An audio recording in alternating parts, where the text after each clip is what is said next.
The autumn morning in Portland, Maine, carried the crisp scent of fallen leaves as antique appraiser Sarah Mitchell stepped into the Victorian home on Elm Street. The Whitmore estate sale had drawn collectors from across New England, but Sarah's trained eye immediately focused on a small collection of photographs displayed on an ornate mahogany table. Among the sepia-toned portraits and family gatherings, one particular photograph caught her attention. It was a formal studio portrait from 1914, featuring a well-dressed family of four, a stern-looking father in a dark suit, a woman in an elegant white blouse with her hair pinned in the Gibson Girl style, and two young children, a boy of perhaps 8 and a girl no older than 5. The photograph bore the embossed mark of Hartwell Studios, Boston, indicating it was taken at one of the city's most prestigious photography establishments. The family appeared prosperous, their clothing suggesting upper-middle-class status during the pre-war era. Sarah lifted the silver frame, examining the image more closely. The composition was typical of the period. The father standing behind his seated wife, children positioned formally beside them. Yet something about the mother's posture seemed unusual. While the rest of the family gazed directly at the camera with the expected stoic expressions of the time, the woman's left hand was positioned oddly, her fingers curved as if concealing something. "Interesting piece, isn't it?" came a voice behind her. An elderly woman approached, introducing herself as Margaret Whitmore, the great-granddaughter of the home's original owners. "Do you know anything about this family?" Sarah asked, her professional curiosity piqued. Margaret shook her head. "That photograph came with some other items we inherited. I believe it belonged to a family named Patterson. Beyond that, I'm afraid I know nothing about their story." Sarah studied the image once more, that peculiar positioning of the mother's hand nagging at her instincts.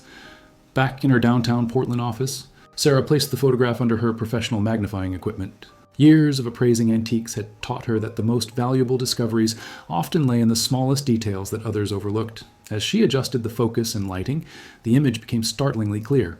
The father's mustache was perfectly waxed, the children's clothes pressed and spotless. But it was the mother's hand that drew Sarah's complete attention. Between the woman's fingers, barely visible in the original viewing, was the edge of something white. It appeared to be paper, a small piece, carefully concealed yet not entirely hidden from the camera's lens. The way her fingers curved suggested she was holding it deliberately, perhaps hoping it would go unnoticed in the formal portrait. Sarah's pulse quickened. In her 15 years of appraising historical items, she'd learned that people often hid significant things in plain sight, especially during times of social upheaval or personal crisis. The year 1914 was particularly significant. It marked the beginning of World War I, a time when families across America faced uncertainty and difficult decisions. She photographed the detail with her high-resolution camera and enhanced the image on her computer.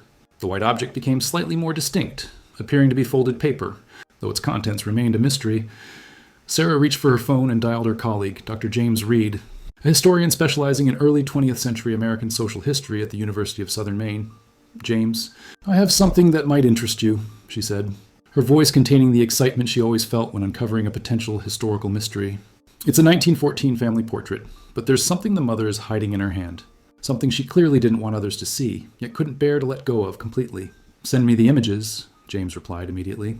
1914 was a pivotal year. Families were dealing with everything from economic uncertainty to the looming war. Whatever she was hiding might tell us a remarkable story. Dr. James Reed examined the high-resolution images Sarah had sent, his historian's mind immediately recognizing the potential significance of the hidden object. The formal nature of studio portraits in 1914 meant that every element was carefully controlled. Nothing appeared by accident. "The Hartwell Studios mark is our first real clue," James explained to Sarah during their meeting at the university. Theodore Hartwell ran one of Boston's most exclusive photography studios from 1895 to 1925. His client records, if they still exist, might help us identify this family.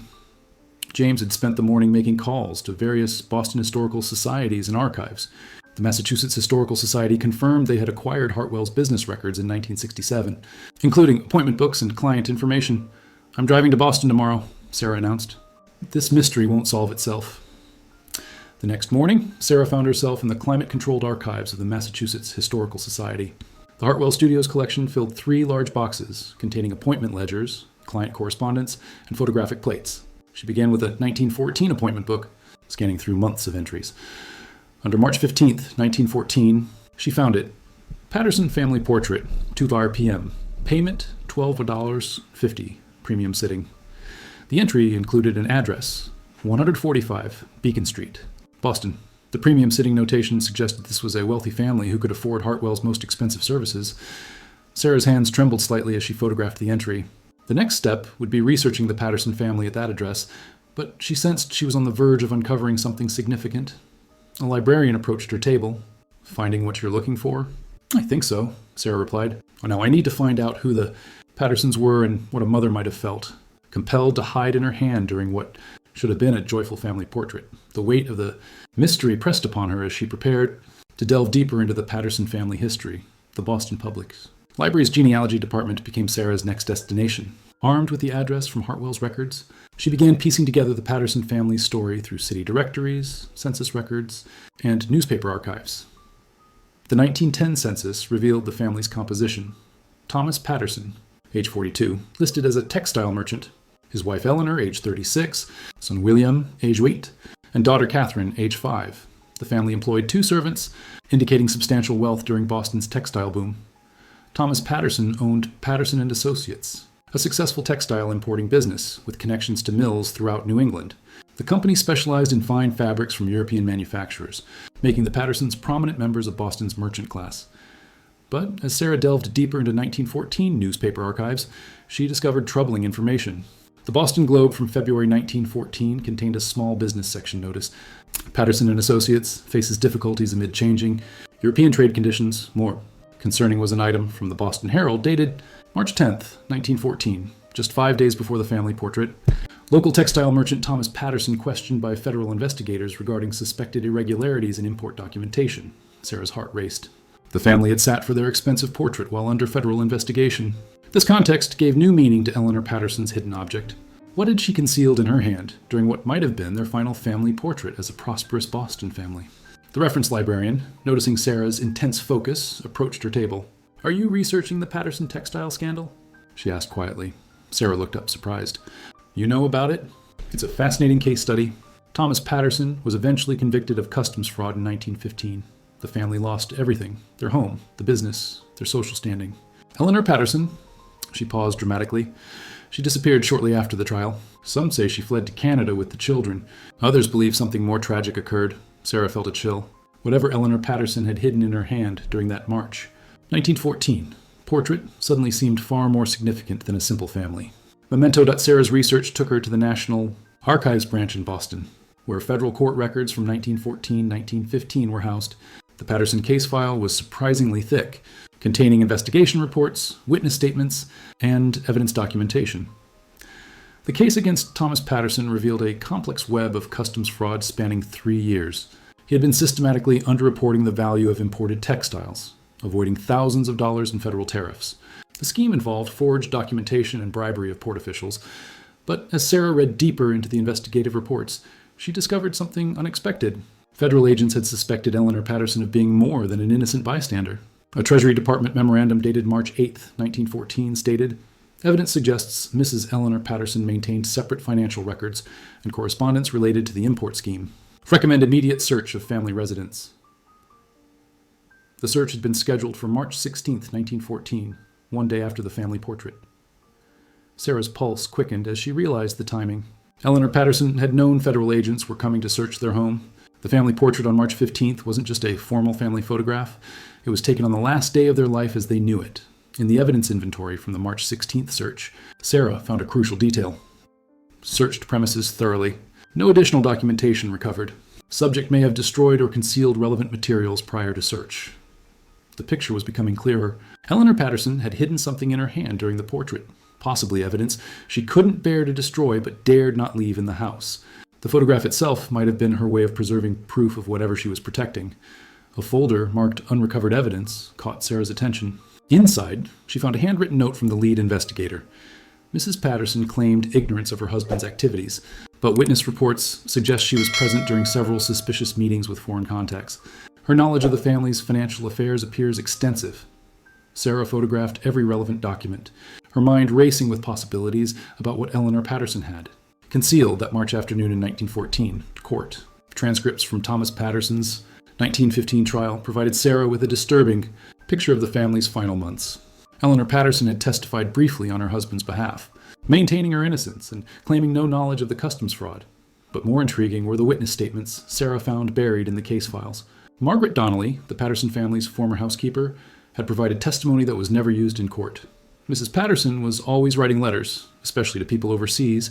She kept a special writing box that she locked and hid. In the weeks before Mr. Patterson's arrest, she burned many papers in the fireplace. Another witness, a neighbor named Robert Sinclair, had observed strange behavior. The night before their portrait sitting, I saw Mrs. Patterson in her garden very late, near midnight.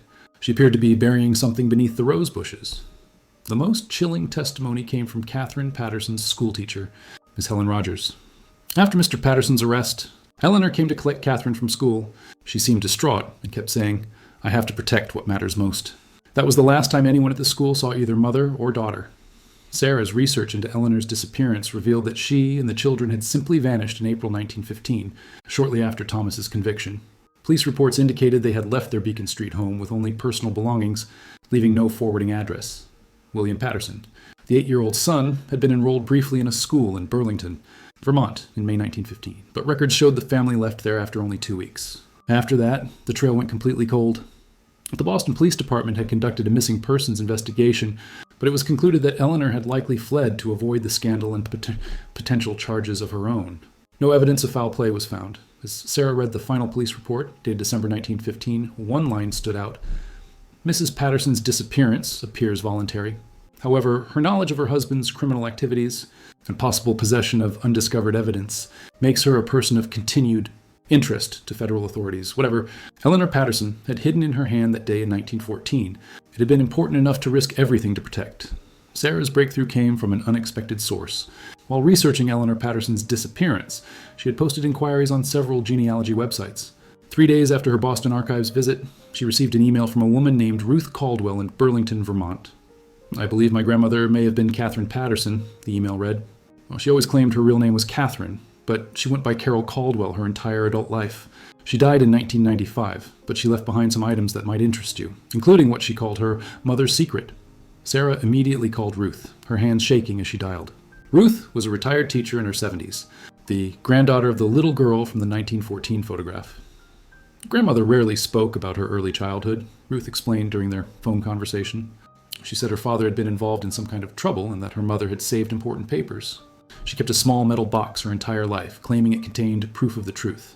Ruth agreed to meet Sarah the following day in Burlington. That evening, Sarah could barely sleep, wondering what Eleanor Patterson's secret might reveal after more than a century.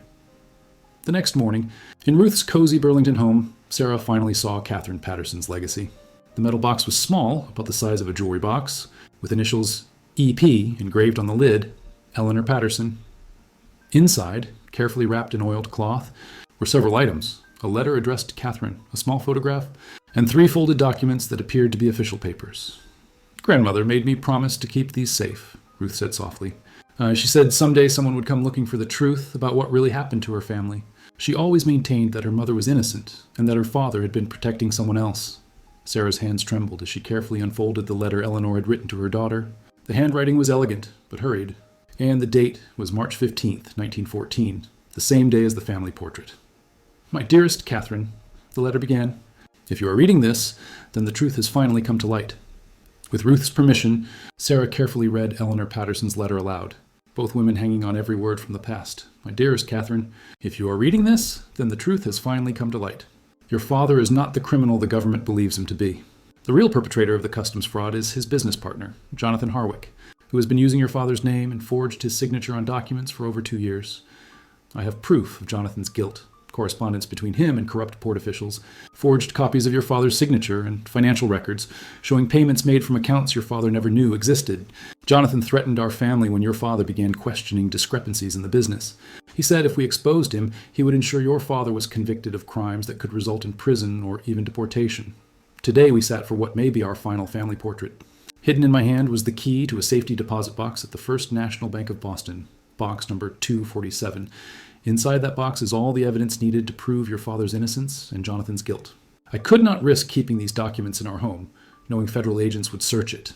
If something happens to your father and me, you must retrieve this evidence when you're old enough.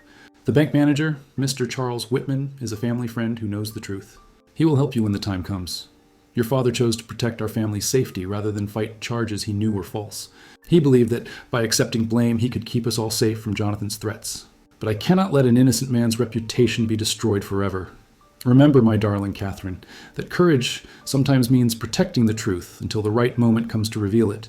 Your father is a good man who made a terrible choice out of love for his family." Sarah felt tears in her eyes as she finished reading. The hidden key in Eleanor's hand hadn't been evidence of guilt. It was proof of innocence, carefully preserved through more than a century. Ruth wiped her eyes. Grandmother always said her mother was brave.